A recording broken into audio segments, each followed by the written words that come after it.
Our guest today, Paula Simpkins, is with Davis Polk and Wardwell up in New York City. She's one of those corporate governance gurus that I love so much. I'm Brock Romanek today on Zippy Point.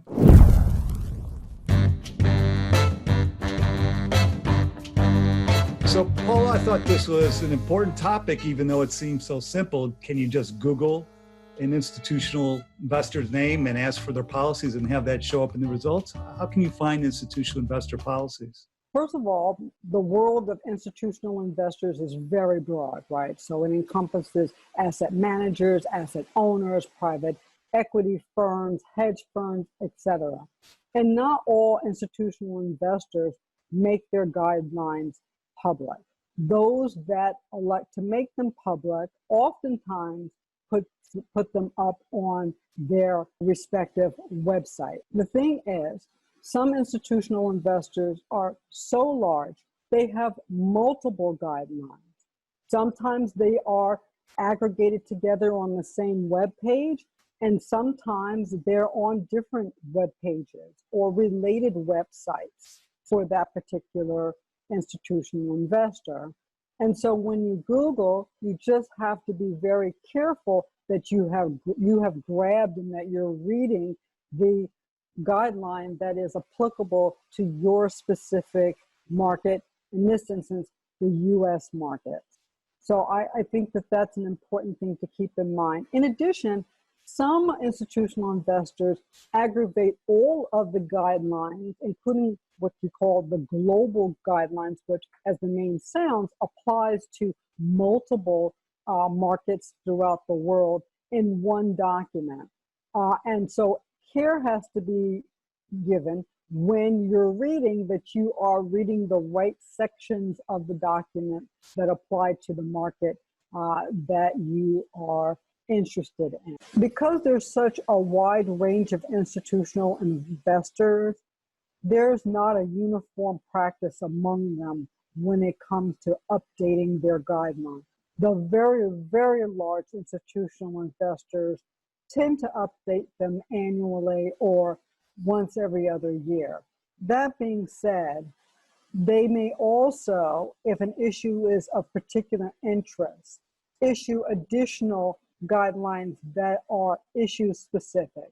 So for example, we just saw this with the COVID-19 pandemic, where a number of institutional investors wanted, because there was unprecedented impact economically, logistically for companies, they issued statements interpreting, clarifying, and modifying their proxy voting guidelines.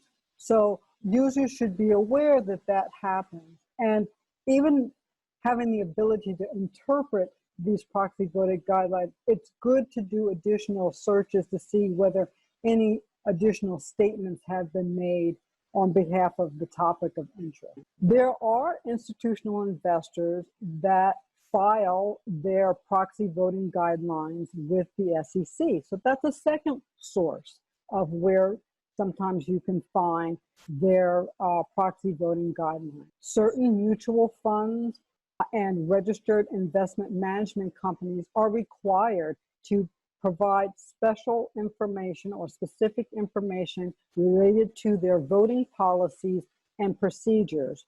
And in providing that information, will elect to append their proxy voting guidelines to a document called the Statement of Additional Information. And that can be found on the SEC website, searching Edgar, for example. A third way that one can find proxy voting guidelines is if you have a relationship or subscription with a proxy data specialist or a proxy solicitor. They aggregate many of those proxy voting guidelines for a large array of institutional investors. Well, why would that be helpful, you may be wondering? Not only is it faster, one of the things about these proxy voting guidelines is there's not a set procedure of how the information is laid forth. So even once you grab it, there's no specific order that they're put in. They differ in terms of their treatment of a particular topic.